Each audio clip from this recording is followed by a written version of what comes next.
When Toni Armstrong Jr. and I met, it was immediately clear that her determination and passion to protect and lift up young people has been the driving force in her life. Educator, activist, publisher, photographer, filmmaker, musician, Toni has been a nurturing force for providing a safe space for all people despite constantly facing a wall of no. Born in San Antonio, Texas, to a military family, Toni grew up in Los Angeles and Illinois. In college at Illinois State University, she was the co-president of the Gay People's Alliance, and while fighting for recognition and equality, she was worried that her visibility as a gay woman and the university's morals clause might prompt the university to refuse her the education degree she worked so hard to obtain. Relieved to get her degree, Toni moved to Chicago in 1978 and began work as a special education teacher. Toni spent 28 years teaching special education at Maine East High School, where she lived with a fear of being outed. Every day, literally every day, I was afraid at work. Afraid I was going to be outed, afraid I was going to be fired. It was really terrifying. People can't understand the cost of this anxiety, but it was there. So fast forward now to, I'm doing all this activism outside of school, concert production and photography, and I'm in a band, a lesbian band that's performing, and on, but not at work, right? You've got to be silent. So that was real stressful. After learning of the founding of the first GSAs at Concord Academy in Massachusetts in 1988, Toni became a passionate advocate for creating GSAs in Chicago. A guy named Kevin Jennings came up with this idea of maybe we should take on the K through 12 schools and insist on smashing homophobia in the K through 12 schools. This seemed pretty big of a job. There was a wall of no nationally on that, and this was in the 90s, early 90s, when the right wing's weapons against the community very much were you're recruiting children and you want special rights. And this was just over and over and over and over again pounded in. So GLSEN, at the time, Gay, Lesbian, and Straight Teachers Network, started, and it evolved into GLSEN, the Gay, Lesbian, and Straight Education Network. A chapter started in Chicago. I got involved with them, and then I started looking at how terrible it was for me at school to be so afraid all the time. And a colleague and I said, let's just both come out. I'll out you, you out me. Let's just make it happen and see what happens. So this is a very long process of many, many years, this story. So we've had many years of terror. Now we're coming into the time when I'm going to stop that. Have another kind of terror because we're going to make it explicit. So I said to myself, well, how much support do I have to be able to face doing this? Because I could just fly under the radar for my whole life like most everybody does. But I want change. I want change in the school. I want the K through 12 schools to respect us and be safe places for us, for the students, for me, for everyone. Okay, so I said, well, 30 people. If 30 people knew and supported me, then I could live with all the haters. So there were about 10 that knew me already personally as friends. I said, okay, there's 10. The next 10 came from the ones that were ACLU supporters, Amnesty International supporters, people who already had a consciousness. Okay, so that's about 20. And so to find my final 10, I basically put flyers in all the teachers' mailboxes saying I was having a raffle for PFLAG and explaining what PFLAG was and saying, we want safety for our children. So I got my last 10 from people who donated, and some of them were gay, I didn't even know it.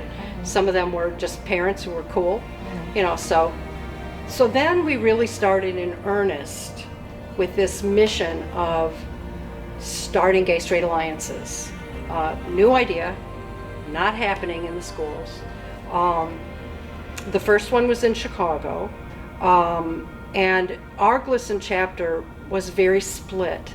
The adults were very scared of being accused of recruiting, and they were very scared of being fired. We had a number of teachers in our chapter that had been fired, and a school superintendent who had been fired. I mean, this was no joke. You know, this could just be taken away from you tomorrow for no reason, right? So, no, we don't want to involve kids because they're going to say we're recruiting.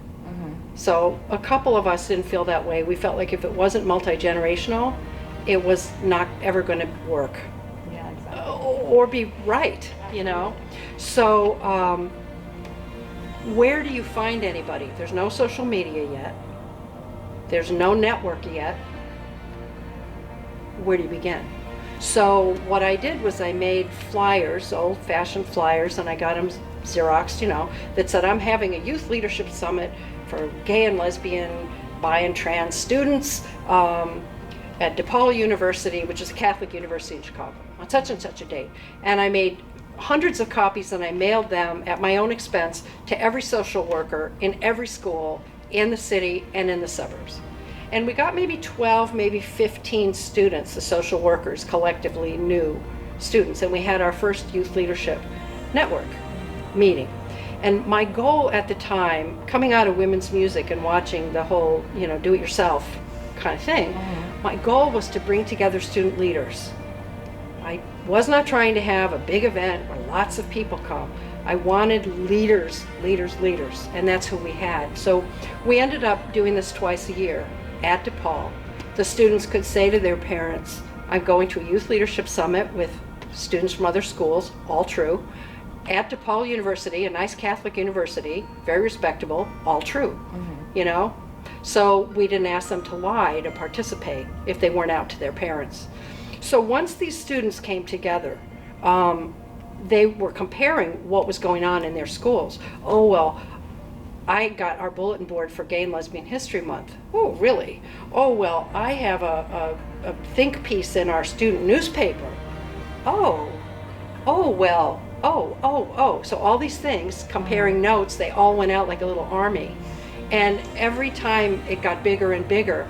And within a few years, we were bringing in lawyers to advise them, and also like Mennonites, you know, to talk about peaceful bridge building kinds of communication techniques, and really training these young leaders to go in and make changes as they saw fit within their own environment. Some of them were more conservative schools, some of them were more, you know, open to begin with, but we ended up with between 40 and 50 GSAs, and it was tough. And the school that I taught in was a straggler because my administration was very, very against it. It's a understatement. They were very against it. So I had a little 1-inch rainbow flag on my nameplate, and I was forced to take that down.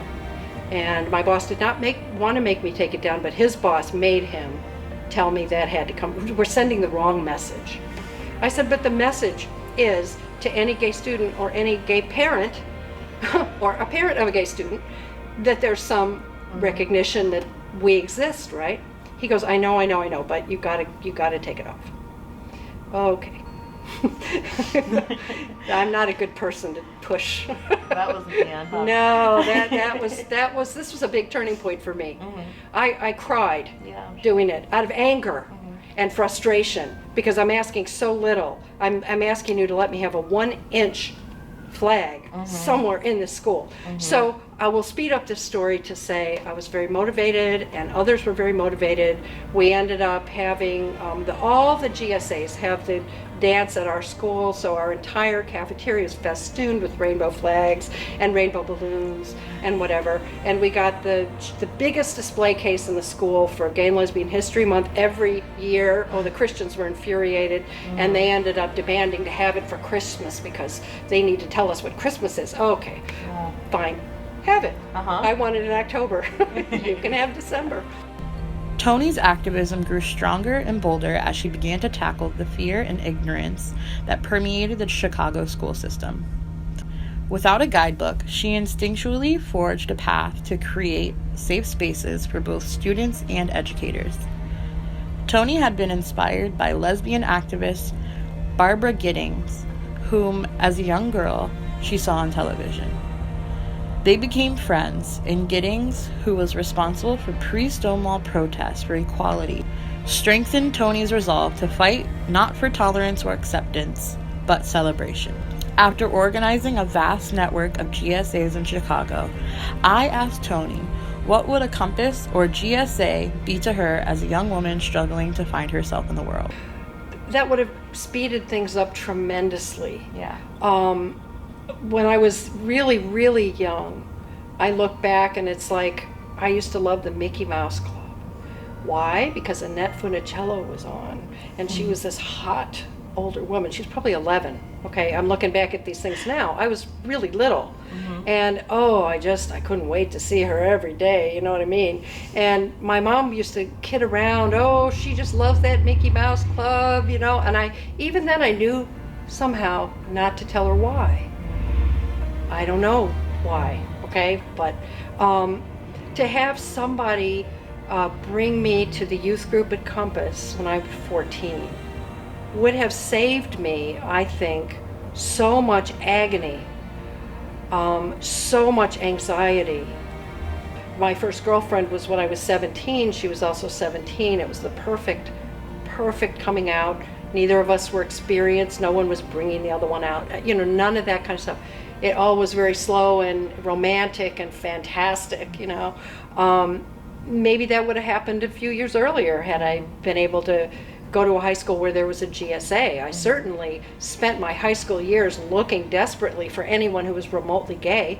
And I did find a few, but everybody knew nothing and was in the closet, and there was nowhere to go with any of it, So I think that Compass existing for youth, but also existing for the adults, is incredible. The people of all ages who are benefiting from this very building and these programs don't even know how lucky they are. And I think that that's good. They shouldn't have to know how lucky they are. They should be lifted up and be able to have a happy life.